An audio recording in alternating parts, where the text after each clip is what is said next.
Hi, this is Sasha Kaun, and I'm proud to be a Jayhawk. Hanni the Hawks is presented by Jefferson's, home of the best wings in town. Always fresh, never frozen. I'll tell you what, here's a pro tip on getting your wings from Jefferson's. Get them double dipped. They've got 21 different signature sauces or dry rubs. So dip them the first time, fry them up, and then come back for that second dipping. They recommend the lemon pepper to finish it off. But 21 different sauces or rubs. It's the double dip delivery of Jefferson's. Wings not your thing. They also hand patty all of their burgers with certified Angus beef. They do a great job with their chicken tenders too. My personal favorite, the crinkle cut fries. Whether you're going there on a game day to check out the Jayhawks or just a family meal out, Jefferson's, a great place to be with two Lawrence locations. Proud presenting sponsor of Haney and the Hawks.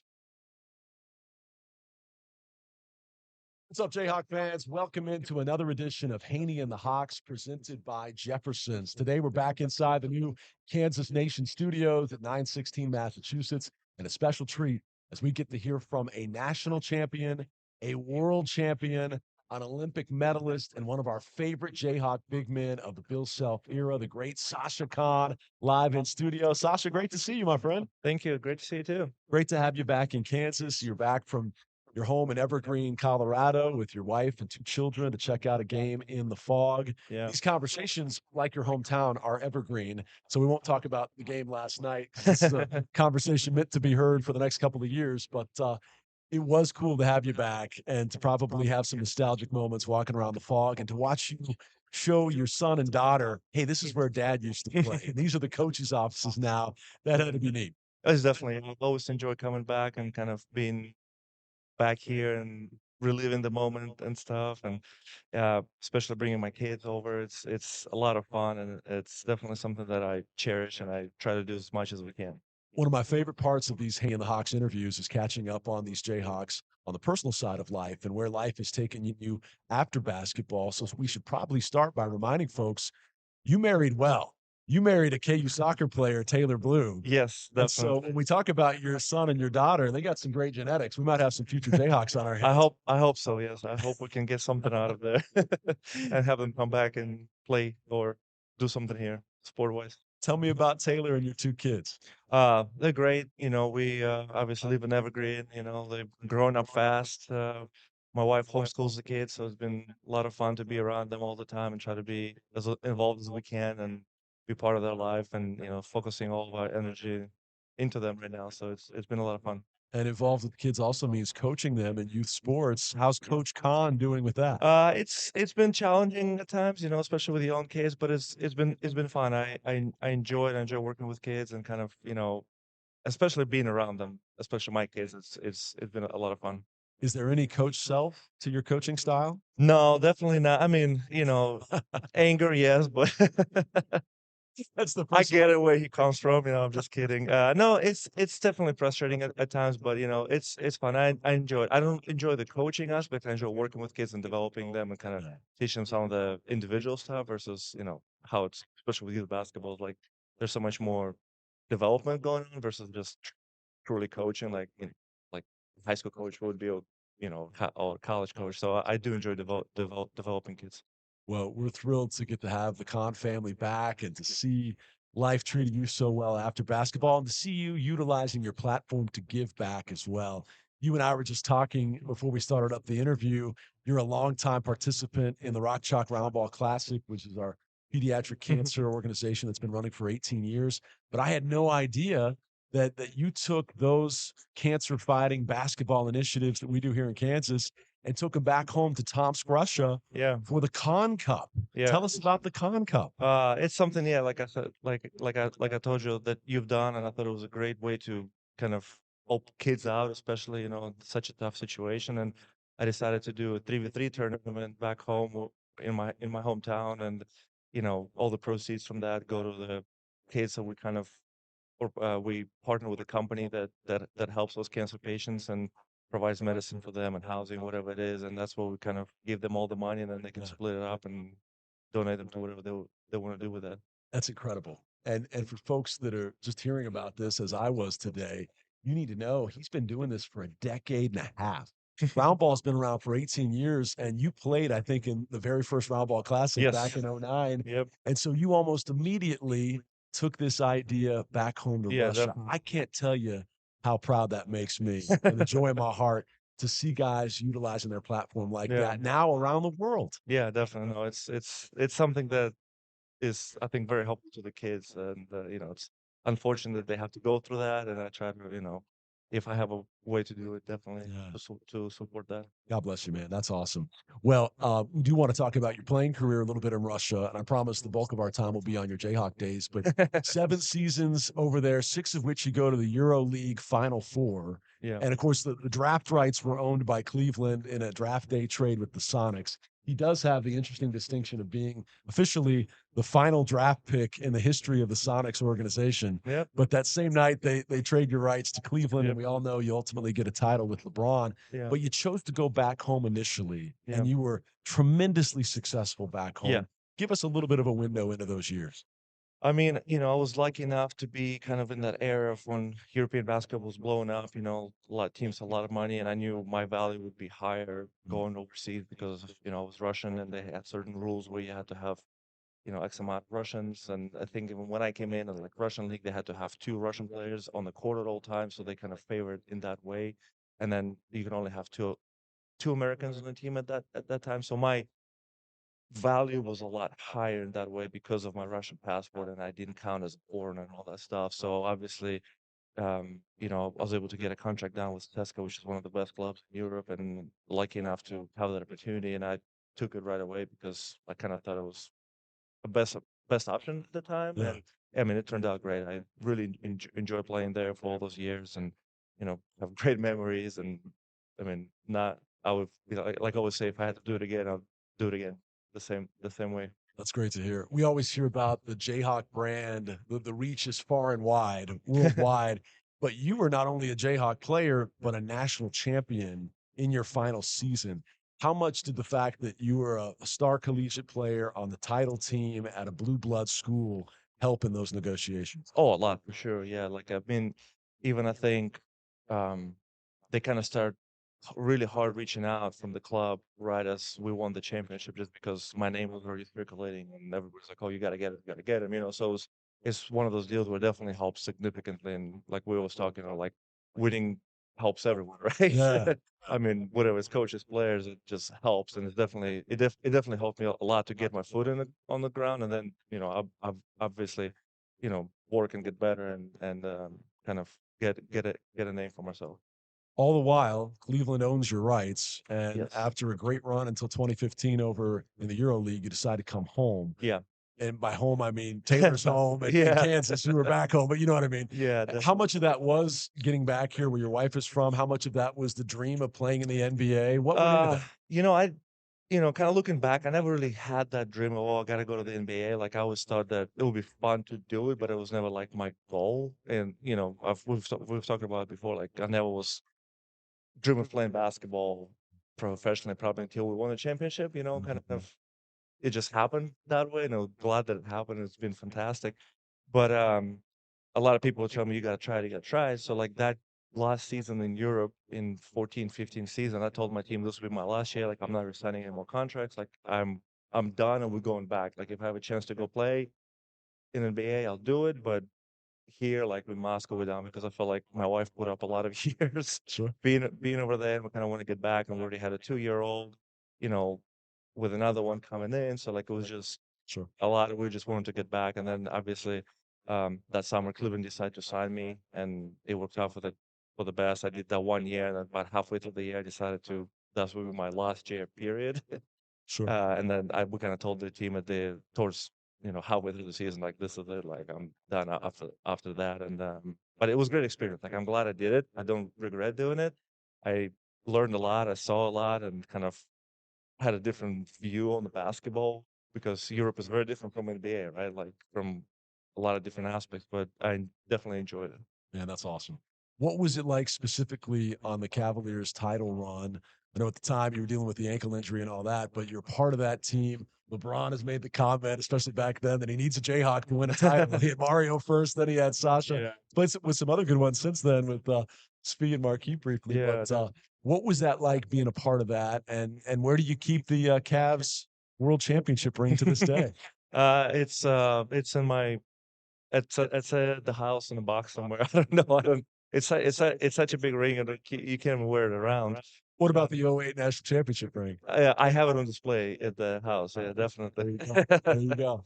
Um, but yeah, no, it was fun. It was definitely, like I said, a great experience just to kind of see how those guys operate. Between LeBron and Curry and Caleb and a lot of good players. I mean, obviously coming in with I knew the coach really well with David Blatt being the head coach at the time for first half of the season. I, Yeah. I guess I've known him through the national team years and stuff that he coached me, and then you know Mozgov was on the team. I knew him really well, so it was easy transition as far as that. Like if anything I needed, I could ask him whatever kind of questions I had or whatnot, and kind of helped him to on the court and had somebody to work out constantly with. It was fun and it was good. Like I said, the experience was phenomenal. And just I was just glad that I to kind of see how those guys operate, be Yeah. around those guys. And to go out on top as a world champion, that's fantastic. Well, Definitely, yes. obviously, folks tune in for Haney and the Hawks to hear about the Jayhawk glory days. So after our quick timeout commercial break, we're going to relive that '08 national championship run. And everybody wants to have me ask you about the Davidson game.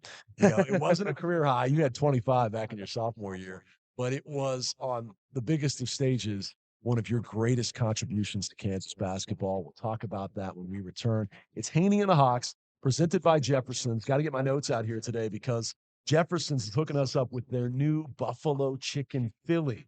Grilled chicken covered in onions, peppers, mushrooms, jalapenos, banana peppers with pepper jack drizzled, and some mild sauce as well with their house made ranch on a hoagie bun. Take a look at this if you're watching on Kansas Nation and YouTube right now. That looks awesome. We're going to bite into that, come back and talk 2008 national champs right after this.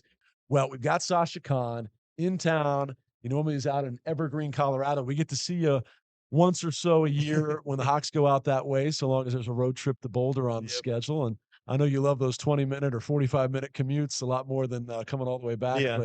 But it's been neat to see you out there, Danny Manning on that staff, and Sasha Khan coming to games. We'll get to see you later this season. Yeah, definitely. I'm excited that the CU is back in Big 12, and you guys got to come out there and play a game. And I always, as a player, I always thought it would be like one of my Yep. favorite trips. I think it was really cool town, and being up in the mountains. It's definitely fun. It's been neat to see how you stay close to the program, whether it's coming back for the charity events in the summertime with Round Ball or just interacting with the current team and Coach Self. Before I take you down memory lane on your career and we close with that 2008 conversation, just your thoughts on what Coach Self has gone on to do in now 23 seasons at KU, the winningest coach in Jayhawk history, two national titles. Who knows when it's all said and done how many wins he Yeah. piles up, but I know you're awfully proud of your head coach. Oh, definitely. I think he's done a great job. It's always, been fun you know, to be a Jayhawk and to be a part of this program, even after the years of playing are done, really happy for him. I'm always, try to stay in touch with him as much as we can, whether it's text, being here, whatever it is. And, obviously watch as many games as I can watch. I mean, even now since I'm doing the youth stuff sports, I think I coached the game whilst I was watching the KU game all at the same time. I had the phone on one side, I'm coaching and following the game. I was like, I'm not missing this. That's This is fun, but I'm not missing this. So definitely, I'm super proud of him and glad and kind of happy with the job. It's been fun to watch. you were forever one of his favorites. You were one of his original big time recruiting gets. I remember back when you were at Florida Air Academy and all the big schools were kicking the tires on this Russian talent that had been imported to Florida Air Academy. What was young Bill Self like on the recruiting trail? Who was your lead recruiter back then, and what sold you on Kansas? Um, I think obviously, Coach Self was in a lot. Spent a lot of time with Dooley. I spent a lot of time with Norm. Um, I mean, all those guys. It's been definitely a process. But I think as far as just Kansas itself, I think Coach Self was a big part of it. I really enjoyed him as a coach, as a person, kind of what he represents and what he stands for. I liked when I came on the visit. I liked those. Like, I enjoyed the small town feel, the university itself, like kind of and stuff. And I like the people. I like the Midwest people, and Yeah. it's honest. The whole feel of it kind of sold me on where I wanted to be. I know you remain close with a lot of your teammates to this day. You were hanging out with Jeremy Case yesterday when you Yeah, were in the town for the game, and obviously the class that came after you with Mario and Brandon and Julian Wright. Those guys were 1 year younger, but in the case of Brandon and Mario, a part of that title run. mhm. Obviously, who are the teammates you stay the most in touch with to this day? I think Jeremy probably is the one that I really stayed because we were close when we were playing, and with him kind of being a coach, just kind of text him or whatever, talk to him and stuff. And with the rest of the guys, I haven't stayed as close as I probably should have, but whenever we run into each other, we'll just, kind of say hi and reminisce and kind of talk and stuff, whatever. And I probably should reach out to Darrell more since he's in Denver. That's So, but other than that, yeah, just main the general. Russell Robinson, part of that original class, Yep. and obviously a key cog in that '08 title team. It's interesting to go back and look at that roster. Obviously, Sharon and Darrell were just sophomores at the time. Young Cole Aldrich, who had his big breakout moment versus North Carolina, was just a freshman. But so many household names in Kansas basketball lore because you delivered the first national championship in 20 years, the first national championship under Bill Self, and Sasha Kaun in particular delivered Coach Self's first trip to the Final Four. And, it's kind of like that great golfer that hasn't won the major yet. He was the most successful, fast rising young coach in the game Mhm. that hadn't been to the Final Four. Yeah. He'd been on the doorstep of it, obviously, with Tulsa and Illinois. You took on a Davidson team led by Steph Curry, babyface Steph Curry, and Sasha Khan turns in one of his greatest games ever. 13 points, 6 rebounds, some monster plays down the stretch.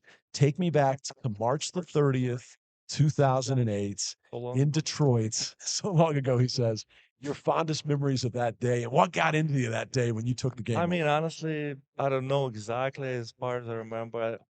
I had that salty feeling from the year before when we lost to UCLA going into the Final Four, and we played it on their home turf, I guess, because we got put into the West bracket. Uh, but I just, for me, I just wanted to get to Final Fours. Like, this is my senior year. Like, this is it. Like, I just want to experience it, right? Because like as a college athlete, I was a basketball player. Like that's where you want to be, right? Whether you win or lose, at least you want to be part of that elite Absolutely. group of the last four teams. And that's what I was focused on. Like to me, it was like we got to do everything we can to try to get there. And I kind of maybe had trust in my team that we can do the rest once we get there. But to Mhm. get there is obviously the big step, and especially kind of I feel like for a lot of teams it's a big hurdle to overcome, right? And especially from last year with us losing and stuff, we're so close and we thought we could do it, but yeah. So that's the mentality that went to the game. Just let's try to win this game, and then whatever happens next happens next. You guys had a lot of firepower that year, obviously, but that was a grinded out type win played in the 50s, 59, 57. Sasha's 13 matched Super Mario for game high honors, 13 points led the way. Yeah. Did you realize you were having such a big game as it's all unfolding, one bucket after another? And you were kind of in stretches the most key cog in the whole thing. Yeah, I honestly, no. I mean, I never just played like that to realize, kind of what I just take every possession and just play it out, Right. and just try to do my best. But yeah, definitely it was a weird game because I mean, I remember even going into that, the last two games. Obviously, we were preparing for Villanova, the Right. first game, and then we are like, okay, well, Davidson is playing, I think Wisconsin, right? Was it they Believe playing? so. And I think we were preparing mostly for Wisconsin. Like we weren't thinking Yep. about that. So like, how are we gonna deal? Because they had those two big guys who could shoot and Mhm. stuff, and we were trying to figure out, you know, what our game plan would be going into in case if we win Villanova game, and then all of a sudden, boom, it's Davidson, and it was like, that's crazy. Just to be, from for them to kind of having that that run. So Could you have imagined then that Steph Curry would go on to be even a one-time NBA All-Star, let alone arguably the greatest shooter ever and the all-time three-point record I holder? mean, I don't think so. Just because of his size, I think he was so small, and like I mean, obviously somebody would give him a chance shooting ability. I mean, he was still a head shooter even in college. But to have um that impact on the game itself, I mean, my gosh, they've changed the game between him and Clay Thompson. Yeah. I mean, the game totally changed the way it's played now, and but yeah, definitely could never imagine that would have happened, especially early in his career. Like he had tons of injuries. I mean, his ankle was messed up, and he couldn't play for whatever. He missed a lot. So Yeah. And look at him now. Yeah. Take me inside the huddle before that final shot because you guys did a great job in making sure Curry wasn't the one to take the shot. And I'll forever remember Coach Self falling to his knees in relief Yeah. when the shot missed. But take me back inside the huddle. What you guys were talking about defensively, trying to protect a 2-point lead in the closing moments with a lethal shooter on the other side. Definitely. I mean, it's definitely tough. It's something that, you don't want to happen, right? That 3-point shot. But I think the shot that they got was, you can live with that shot. You know, Yeah, if you would have made that shot, okay, they deserve to win. It's one of those deals. You try your best, like you said, not to let your best shooter shoot. And yeah. that three was a super deep three from the top. I mean, they got it didn't go in. And Kansas wins, and Sasha, one of the big heroes. Then you go on to the Final Four in San Antonio. Obviously, the big win over North Carolina, the history, obviously, with Roy Yeah. Williams, Coach Self head to head. That was huge. In the interest of time, though, I'm going to fast track it to Monday night versus Memphis because here's a game that is an all timer, not just in Kansas basketball lore, but in the history of the NCAA tournament because of the shot that Mario hits, the Hmm. overtime win, all that. When you think back to that Monday night in April, your one shining moment as a national champion, what's the first memory that comes to mind? Definitely Mario's shot. I mean, I think it was such a funny game, weird game because I think overall they were a great team. I mean, my gosh, they Yeah. had a lot of good players and they were deep and big and all that stuff. And you know, we kind of stuck around for a while, and I think we're down with 9 with 2 something to Yep. go, Yep. right? And thank God they started missing free throws. Right. And then Mario was able to hit that last shot, which was unbelievable. And yeah, it was definitely a fun game to be part of and to have played and to win like that. It was amazing. It's hard to believe it's been almost 20 I years. know, right? And, and I heard Mario a decade after the game say, for the past 10 years, not a day's gone by, he hadn't thought about that shot in that moment. Now, I don't know what it's like for you, but here we are, to be exact, 17 years removed. Yeah. How often do you think about that night and that special memory in your basketball career? I mean, probably not every day, but I do. I mean, it's definitely something that um crosses my mind to be, to say, man, I won this, Mhm. especially kind of when March Madness comes around and Yeah, stuff, and to have that opportunity to say that, it's definitely cool for yeah, sure. Like I remember Danny Manning talk about that. He's like, that's something you're gonna remember for the rest of your life, right? yeah. Like and it definitely is. You remember a lot of things, but like something of that magnitude is Yeah. definitely that crosses your mind here and there for sure. KD was huge in that game. Obviously, we always talk about Mario Yeah, and Sharon's big contributions, but very quietly, his double-double line was amazing. it definitely was. Yeah, he had some big shots too, and Yeah, played phenomenal. no doubt. Yeah. Well, we always close on Haney and the Hawks with something we call the fast break. 4 quick questions, lighthearted, fun stuff. You give me the first answer that pops in your mind, Okay. but we'll close it down. I'm really grateful for your time, especially on your limited couple of days here in Lawrence to swing by and talk to us today. All right, I noticed, and what made me think of this was at practice yesterday, you and KJ Adams were talking, and I thought, man, those are two famous 24s there. And then I was prepping for this interview, and I noticed you wore 24 for part of your professional career as well Hmm. overseas. Hmm. Why 24? What was the significance of that number? Because I think I was 44 in college, and DP when I was coming into Kansas had 44 at the time before he transferred out. Right, DP, Da David Padgett. You, Yes. you, you Yes. you So you were remember? 44 at Florida Air And Academy. numbers never cared really mattered to me. So I was like, well, I can't be 44, so I just went with 24, And you stuck with it. and I stuck with it. Very good. Very good. Okay. Um, favorite Bill Self memory or story? Does anything come to mind on or off the court? Off the board. Um, Gosh, there's so many. Um, just I think actually we still laugh about this a lot. My senior year, as you know, school was always very important to me, and I always took it seriously. And probably one of the very few players that he had that brought all his books with him on road trips and stuff, and make sure that I was up on top of my schoolwork. But senior year, our opening meeting, yeah, we have this meeting to open the season and stuff, and he starts the meeting with saying, "Sasha, F school." and we still laugh about that because it's probably also one of the very few players that he ever said that to. That's funny. Good Yeah, stuff. so Good stuff. Okay. When you tell your son and daughter about Kansas basketball, and now obviously they've experienced it being to a handful of games in the fall, but when you tell them about why it's set apart and so tradition rich and special, what do you tell your kids? um, just how passionate people are about basketball here. I think, Yeah. I always look back at it like fans are here great just because they love basketball. Like it means something to them. And I always go back to my playing career overseas, and I was like, it reminds me a lot of um, some of the European countries, especially like Lithuania and stuff. Like it's like religion for them. Like it's to them, it means something, and they're passionate about it. And I Yeah. feel like that's the feel that you get here at times. And lastly, how does Sasha Kaun want to be remembered for his time at Kansas? Oof, that's a tough one. I promised you easy questions on the fast break, and now we get emotional, heavy stuff. I know, right? um, I don't know. I just that a nice guy who loves KU and loves to be part of it. And left the champion. World champion, national champion, Olympic medalist, and all around awesome guy. Sasha, thank you for all you've done for your alma mater. Well, Thank you for the great friend you continue to be. And thanks especially for utilizing your platform to give back. What you're doing with the Con Cup back home in Well, thank you. Russia just makes my heart beam, man. That is awesome stuff. Huge thanks to Brandon Graham and everybody at Jefferson's for catering the show again today. Enjoy what's left of the season, and we'll see you in Boulder later this year. Thank you. Thank you. He's Sasha Kaun, and this has been Haney and the Hawks right here on Kansas Nation.